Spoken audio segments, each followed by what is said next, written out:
Assalamualaikum warahmatullahi wabarakatuh. Perkenalkan, saya Reza Aldina dengan NIM 2004524, Prodi Pendidikan Geografi, Departemen Geografi, Fakultas Ilmu Sosial, Universitas Negeri Padang. Di sini saya akan menjelaskan mengenai salah satu bencana alam, yaitu longsor.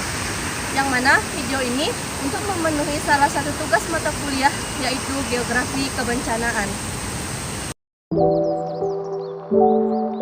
Sini saya akan menjelaskan mengenai salah satu bencana alam, yaitu longsor. Di sini saya sudah berada di salah satu titik bencana longsor yang terjadi di daerah Sitinjau Lawi, Kota Padang. Pertama, saya akan menjelaskan apa itu longsor. Longsor sendiri merupakan bencana alam yang terjadi ketika tanah atau material yang direct mengalami pergerakan secara tiba-tiba.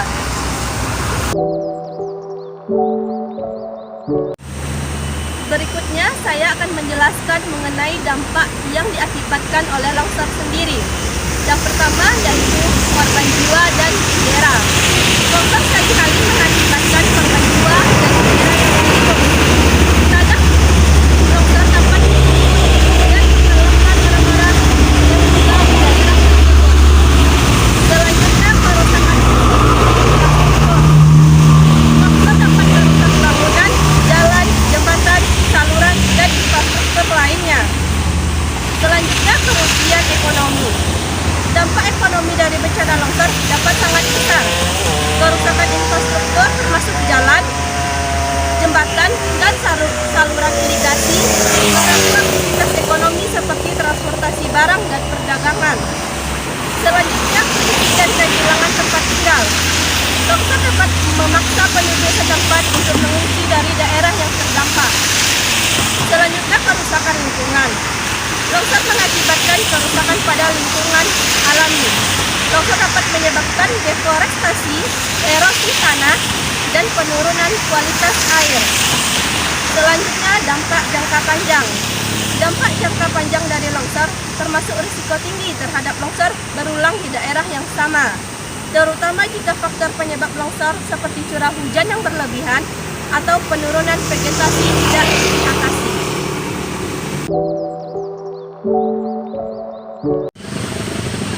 Selanjutnya saya akan menjelaskan urgensi bencana longsor. Urgensi bencana longsor dapat dijelaskan dari beberapa sudut pandang. Yang pertama, ancaman terhadap jiwa manusia. Longsor seringkali menimbulkan ancaman serius terhadap kehidupan manusia. Selanjutnya, kerusakan infrastruktur. Longsor juga memiliki dampak signifikan terhadap infrastruktur seperti jalan raya, jembatan, bangunan, dan saluran air. Selanjutnya, kerugian ekonomi. Bencana longsor dapat menyebabkan kerugian ekonomi yang besar. Kerusakan infrastruktur, terutama pada sektor transportasi dan perumahan, dapat menghambat aktivitas ekonomi dan perdagangan. Selanjutnya, dampak lingkungan. Longsor dapat mengakibatkan kerusakan ekosistem dan lingkungan. Selanjutnya, dampak sosial dan psikologis. Bencana longsor juga memiliki dampak sosial dan psikologis yang signifikan. Masyarakat yang terkena bencana ini sering mengalami trauma, kehilangan harta benda, dan kehilangan anggota keluarga atau teman. Selanjutnya, saya akan menjelaskan mitigasi bencana longsor. Mitigasi bencana longsor adalah serangkaian tindakan yang bertujuan untuk mengurangi risiko dampak longsor. Berikut ada beberapa langkah mitigasi yang dapat kita ambil. Yang pertama, identifikasi daerah rawan longsor. Melakukan pemetaan dan analisis daerah-daerah yang rentan terhadap longsor. Selanjutnya, perencanaan tata ruang yang tepat. Pengembangan kebijakan perencanaan tata ruang yang tepat mempertimbangkan potensi bahaya longsor. Selanjutnya, sistem peringatan dini. Membangun sistem peringatan dini yang efektif untuk memberikan peringatan kepada masyarakat ketika potensi terjadinya longsor. Selanjutnya, pendidikan dan kesadaran masyarakat. Mengedukasi masyarakat tentang bahaya longsor, tanda-tanda peringatan, dan langkah-langkah yang harus diambil dalam situasi darurat. Selanjutnya, sistem perencanaan darurat. membangun sistem perencanaan darurat yang terkoordinasi dengan baik untuk mengatasi bencana longsor. Selanjutnya, penguatan infrastruktur. Menguatkan infrastruktur seperti jaringan pengendalian air, saluran drainase, dan sistem penahanan tanah. Ini bertujuan untuk mengurangi erosi, mengendalikan aliran air, dan memperkuat lereng yang rawan longsor. Selanjutnya, pengawasan dan pemantauan terus-menerus. Melakukan pemantauan terus-menerus terhadap daerah-daerah rawan longsor, termasuk pemantauan curah hujan, perubahan tanah, dan geologi. Selanjutnya, kerjasama antar lembaga dan pemangku kepentingan. Meningkatkan kerjasama antar pemerintah, lembaga terkait, dan pemangku kepentingan lainnya dalam hal mitigasi bencana longsor. Selanjutnya, adaptasi terhadap bencana longsor. Adaptasi bencana longsor adalah serangkaian tindakan yang dilakukan untuk mengurangi risiko dan dampak yang ditimbulkan oleh longsor.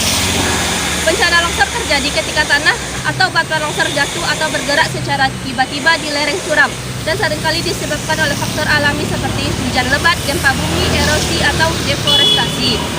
Berikut ada beberapa langkah yang dapat diambil upaya adaptasi bencana longsor. Yang pertama, pemetaan dan identifikasi risiko.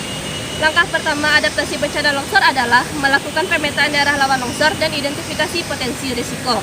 Yang kedua, sistem peringatan dini. Mengembangkan dan memperkuat sistem peringatan dini adalah kunci dalam mengurangi dampak longsor. Yang ketiga, mengatur penggunaan tanah. Pengaturan penggunaan tanah yang baik sangat penting dalam mengurangi risiko longsor. Yang selanjutnya, praktek konversi tanah. Melakukan praktek konservasi tanah dapat membantu mengurangi erosi dan memperkuat kestabilan lereng. Selanjutnya, infrastruktur pelindungan. Membangun infrastruktur pelindungan fisik juga merupakan bagian penting dari adaptasi bencana longsor. Selanjutnya, pendidikan dan kesadaran masyarakat. Meningkatkan kesadaran masyarakat tentang bahaya longsor dan pentingnya tindakan pencegahan adalah langkah penting lainnya. Selanjutnya, rencana tanggap darurat. Menyusun rencana tanggap darurat dan efektif merupakan bagian integral dari adaptasi bencana longsor. Selanjutnya, sosialisasi terhadap bencana longsor. Sosialisasi bencana longsor adalah proses penyampaian informasi, edukasi, dan kesadaran kepada masyarakat mengenai risiko pencegahan dan respon terhadap bencana longsor. Ada beberapa poin yang dapat dijelaskan dalam sosialisasi bencana longsor. Yang pertama, identifikasi risiko. Sosialisasi harus memberikan informasi tentang wilayah yang rentan terhadap longsor. Yang kedua, tanda-tanda awal longsor. Sosialisasi harus mengajarkan mengenai tanda-tanda awal longsor, seperti retakan pada tanah atau dinding, perubahan pola aliran air, bergesernya batu atau tanah lereng, gemuruh, dan penurunan permukaan tanah. Selanjutnya, pencegahan. Sosialisasi harus memberikan informasi tentang langkah-langkah pencegahan yang dapat dilakukan oleh masyarakat, seperti memperkuat atau mengkonsolidasi lereng yang rentan, menjaga vegetasi di lereng, mengalirkan air hujan dengan baik, dan menghindari aktivitas yang dapat merusak kestabilan lereng. Selanjutnya, rencana tanggap darurat.